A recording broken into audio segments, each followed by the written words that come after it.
move this. Anybody's fragile stuff, we're just gonna move it up.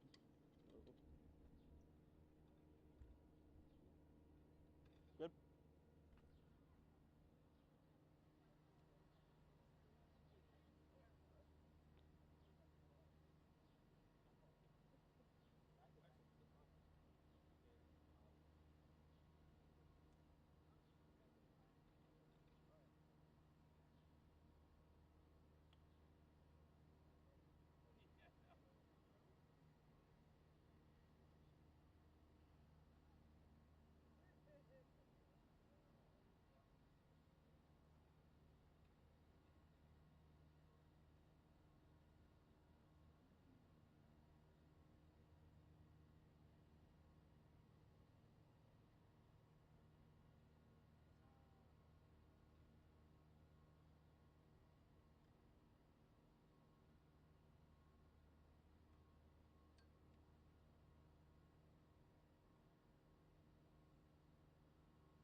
We're holding, planning. We're gonna hold. We're holding again. We're holding again. Right. We're likely gonna switch. Just for everybody's awareness, we're planning and stuff. We're gonna hold again. We're probably gonna have another 10 minutes. We're gonna switch again. Wait for podium, and we'll switch to mold box so that everybody can get a clear feed. We don't have any issues and stuff. So thanks for doing the exercise with us, bearing with us. I know. I know. But thanks for bearing with us, and you can let your folks know. Another approximately like 10 minutes, 5 to let you guys plug up, and then we'll let you. I'll let you guys know. So About 10 more minutes? 10 more minutes, 15, 5, so you guys can plug in. You can disassemble. We will have a mold on site if you want to break down. And you don't have to stand by the water. Thank you very much. But,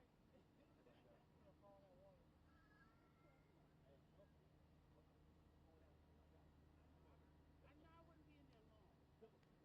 No, not at all. Not at all.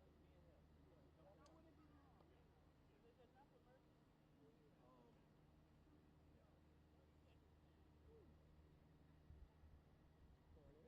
Hey, how are you doing? Right.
I'm gonna turn my mic on.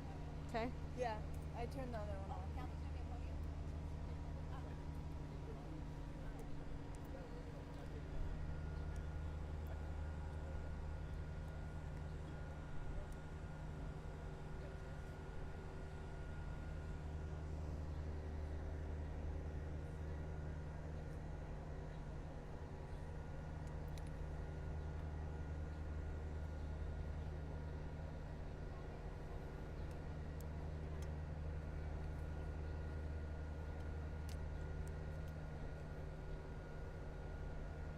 What time is it right now? 6:15. Is that okay what I said here? Containment and cleanup is still happening. The governor's office is served from 200 gallons. Oh, I could say from 2 p.m. yesterday. To. No. The governor's office is served from 200 gallon containers to storage on that. Yep, nice.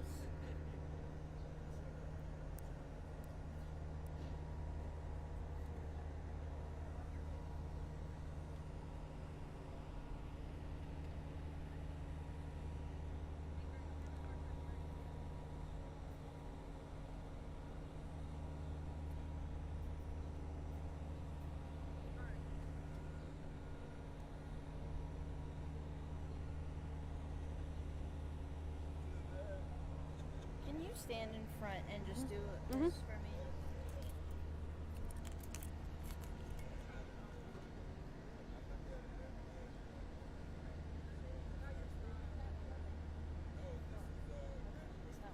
It's not working. I have nothing white on me. Oh, wait. Do you want this?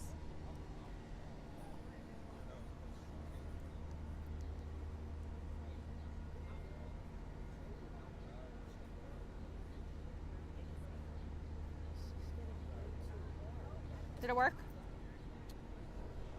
I would zoom into the truck. You see the truck?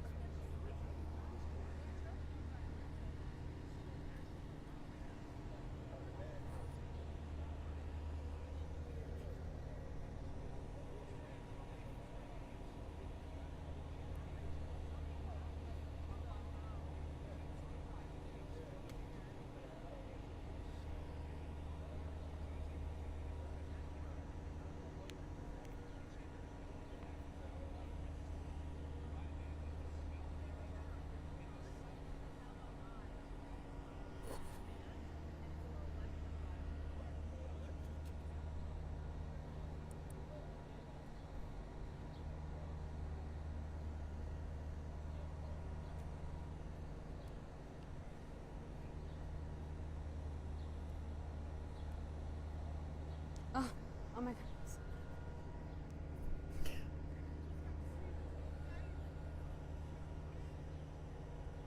Maybe they shouldn't start it so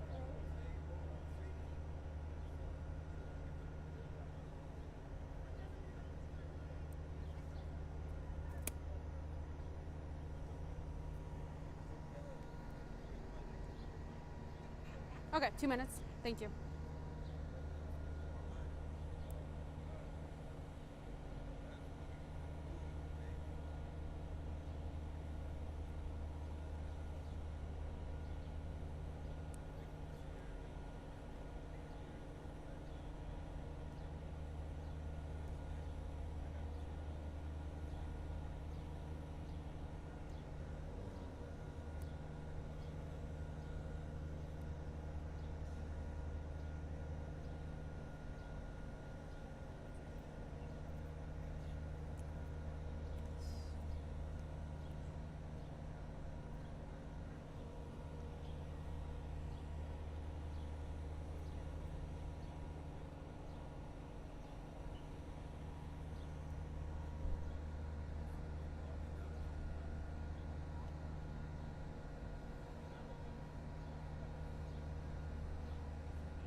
Do you want me to step in front?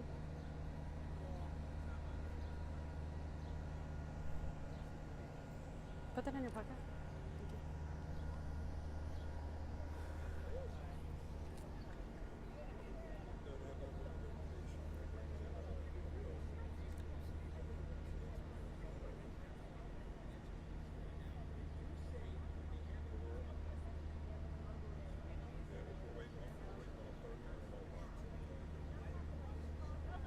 Which way? Do you want me to step out this way? Yeah, come Yeah. like towards. It's just, Athena, how much time do I have for this hit?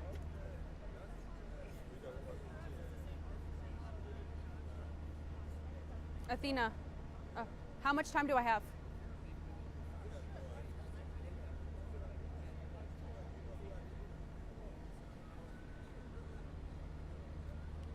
Athena, how much time do I have for this hit? Say like less than. Okay.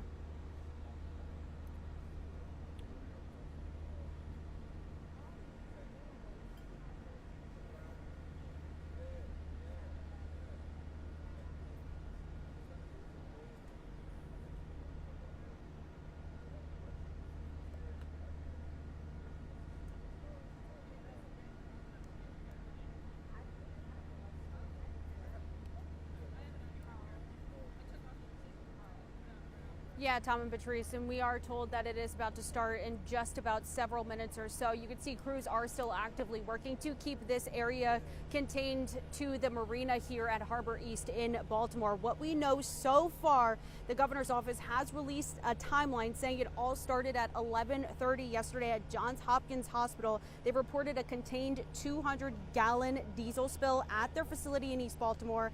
Emergency crews then responded hours later, and at 6:48 in the evening, Johns Hopkins updated the report to reflect a 2,000-gallon uncontained spill. Now, the source of the spill at the facility, it is located on East Fayette Street, roughly 1.3 miles from the site of the leak.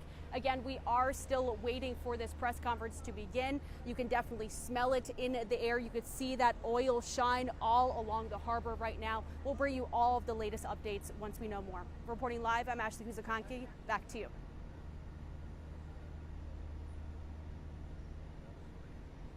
Yeah, of course. Let me know if you need another one, okay? That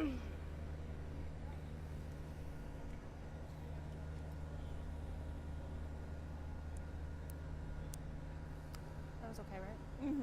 Okay. It smells so bad. What?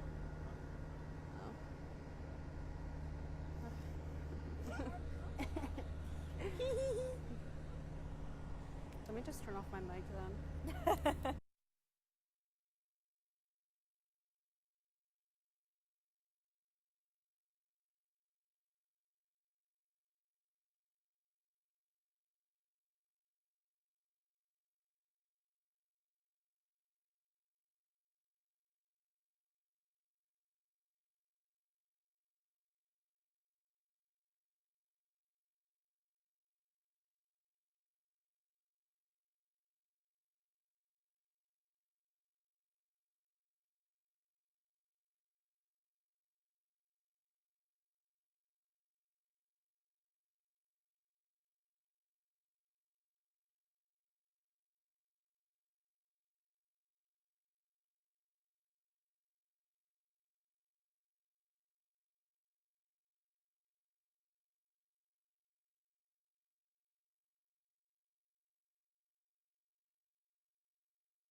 Testing. Hello?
Alright, one second. Is that you, police, y'all? Good? We're trying to position the podium.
yards from us. When I step away, they'll probably start stepping up.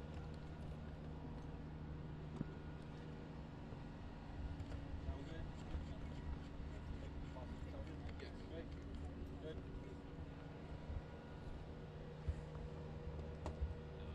Last one. Walking up. Walking up.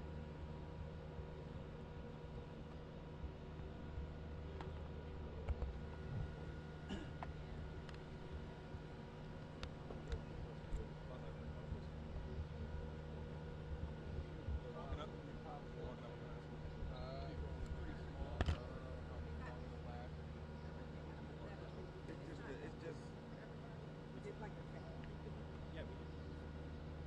Hey, you need some assistance? They asked to move it up just one more hair. Some more? Yeah. Yeah, they asked to move it up. Move it up. Watch. Podium. Great. Yeah. Slide. There we go. Right there. Yeah, that's fine. Here we go. All right, everybody still good? All right.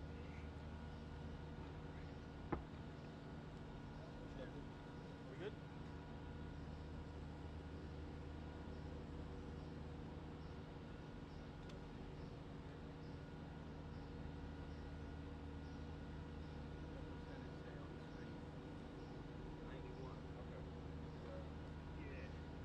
This don't really take much.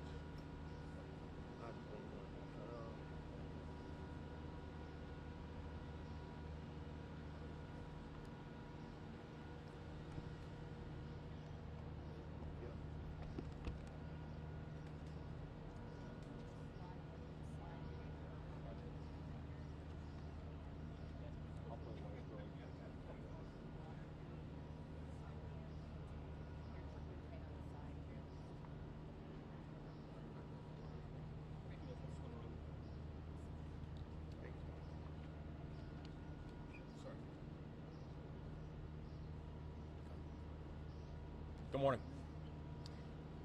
We'd like to provide an update on the oil spill in Baltimore City that took place yesterday. And I first want to start by thanking those who were first on the scene, including the heroic actions of the Baltimore City Fire Department. And I also want to thank Mayor Scott and Johns Hopkins and the Maryland Department of Environment for their coordination. This is watching the coordination that we've seen here has not just been important, it's been incredibly impressive. And I'd also like to recognize all of the emergency crew, the emergency personnel from the City of Baltimore, from the state of Maryland, and also from the United States Coast Guard. This has been a robust and a truly collective effort. That we've now seen 10 different city and state agencies that have been deployed. And we've mobilized assets from local, state, and also on the federal levels. And Mayor Scott and I were on site yesterday with our partners to manage and monitor the response efforts. And all the response teams have moved in close coordination with each other. And for that, we are deeply, deeply proud and grateful. Emergency personnel worked through the night to help contain the situation. We have seen over 100 personnel literally worked through the night to make sure that we had this situation under control and contained. And there's one thing I've learned about this team that I stand with, that I'm standing with here, is that also in the military, I learned that that you develop a muscle memory with your unit. And I think all of us had that experience yesterday, where we were snapping into place and getting into work. And I'm grateful to have this team to my flank in this work. This is a team that has done hard things before. This is a challenging assignment, but this is also a team that in challenging assignments and challenging times does not flinch, and we are grateful. We know how to move fast, we know how to move together, and we know how to keep things under control. And the Coast Guard and their contract, the Coast Guard and the contractor are using oil absorbent materials and skimmers that feed into a 4,000-gallon pump truck. That also includes, in addition to the over 100 personnel who have worked through the night, that includes the fact that we have 3 skimmers out here, we have 6 vac trucks, we have 1,000 feet of sweep, and we have 600 feet of boom already deployed. And as of this morning, we have no evidence to suggest there is any impact on drinking water in the area. Now, despite that, I do want to be clear that we still have work to do.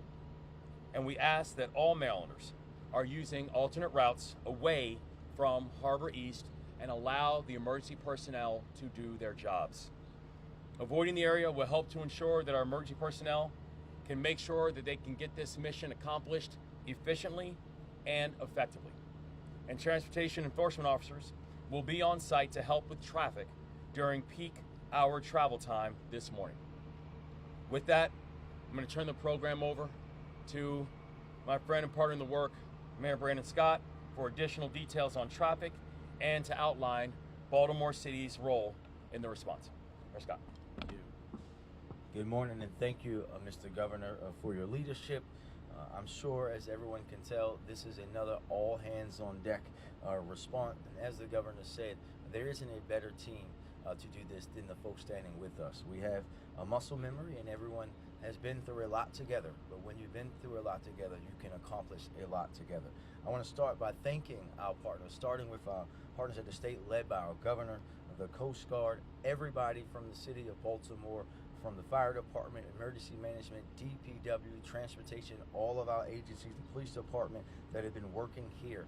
Our partners with Hopkins that have collaborated with us on this, and contractors, including the Miller Environmental Group.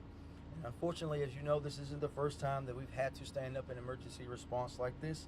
And we know from that experience that between us, working together seamlessly is the only way to accomplish the goal. As you can see, this response is still ongoing, but for now, here's what Baltimoreans should know. First, we can smell gas. Obviously, you can smell that gas, and we can see the oil on the water. But we know people are understandably concerned. But again, as you just heard, there is no impact to drinking water, and we're doing everything that we can to mitigate any environmental impacts of the spill.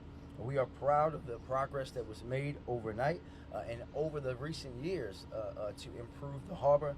We have that at the front of our minds as everyone does this work today. And we're just as committed today as we've ever been. Second, emergency road closures are in effect in Harbor East, focused around Central Avenue and expanding several blocks from this site at the South Central Avenue Bridge, even north.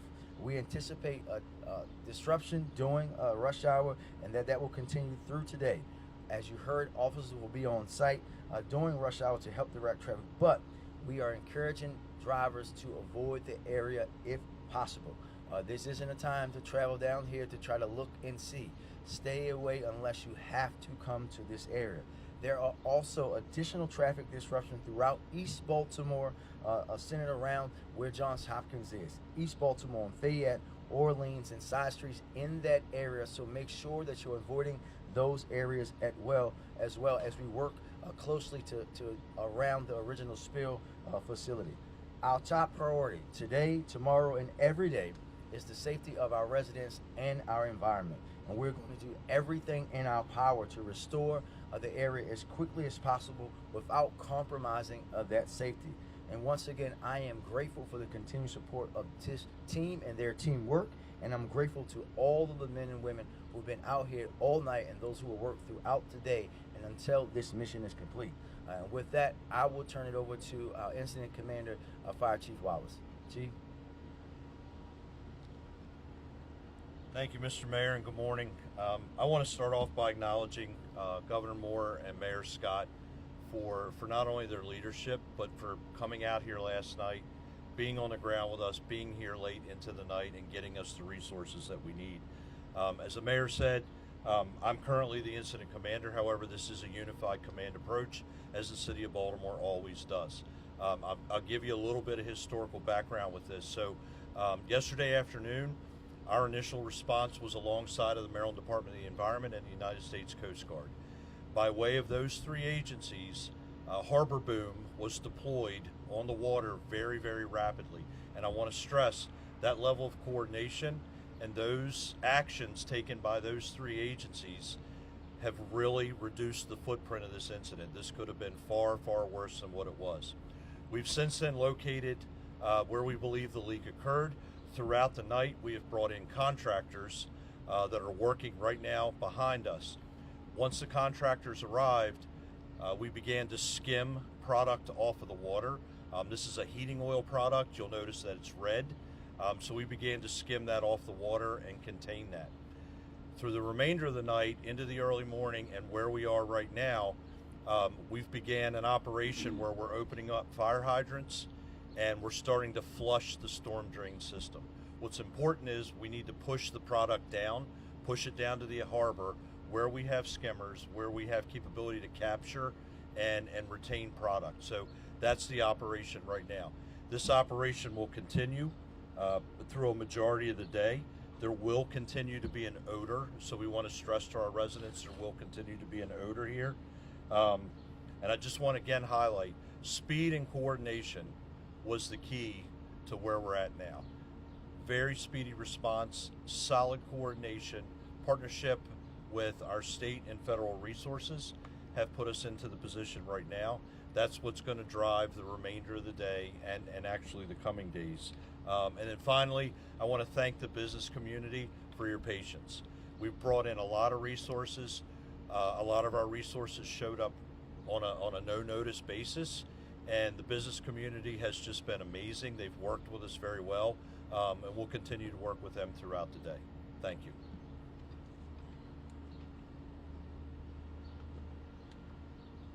Good morning. Jeff Dunny with the Maryland Department of the Environment. I too would like to echo my thanks for the cooperation and support from both our city counterparts, our federal counterparts, our other state counterparts, as well as our private sector counterpart from Johns Hopkins.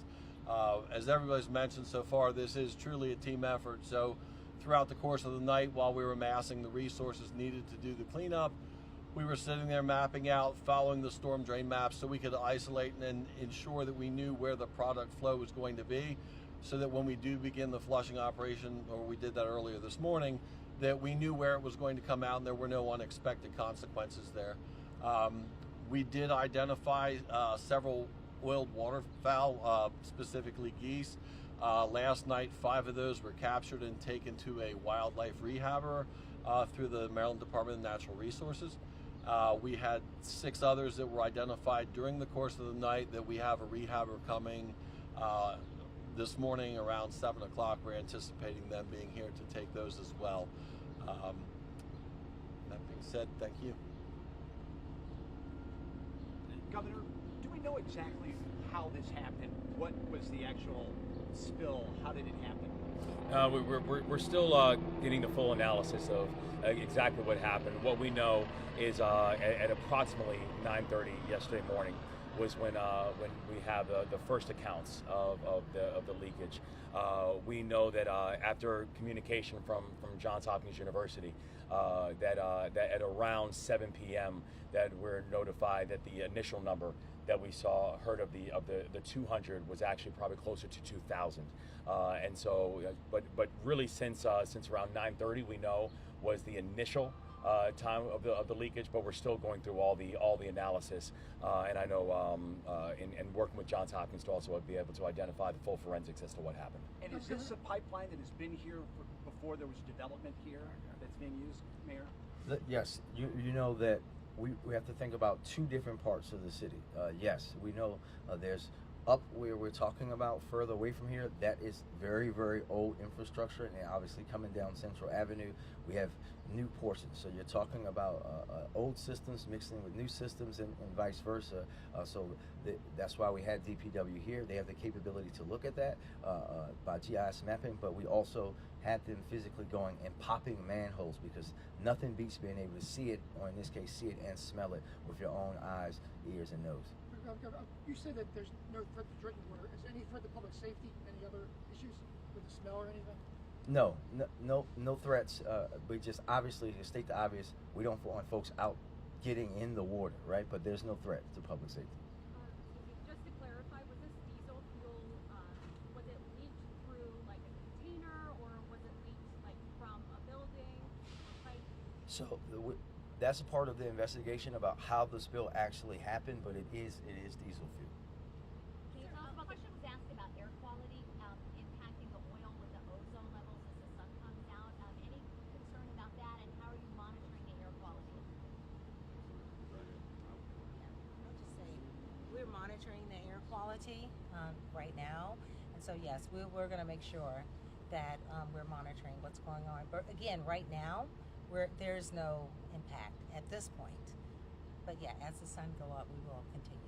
Where are we at with the containment right now in terms of, earlier we heard 100 by 250 yard. Where are we at now with that? So did you say containment? The containment, yes. Right, so the incident footprint right now on the water is behind us.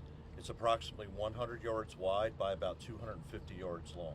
We have it contained within this particular footprint. As we flush upstream, we're going to bring product down, we're going to bring it into this area, but the strategy has been contain where we're at right now, reinforce that, bring the remainder of the product down, keep it contained. So we're absolutely on schedule with where we had planned to be about midnight last night. Got time for a couple more, folks? Are there any fines that could come anybody's way from this happening?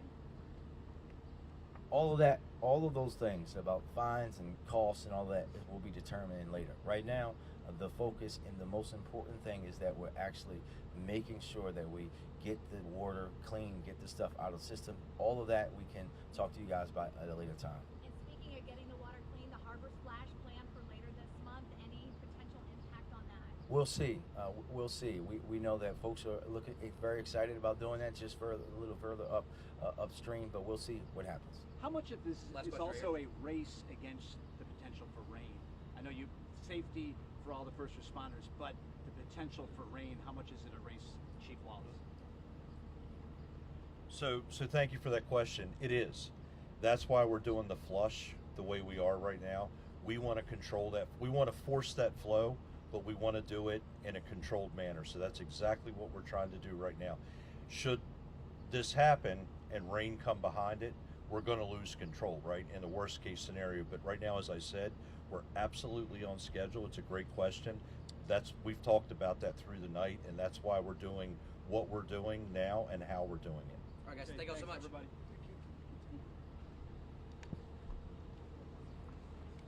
Thank you.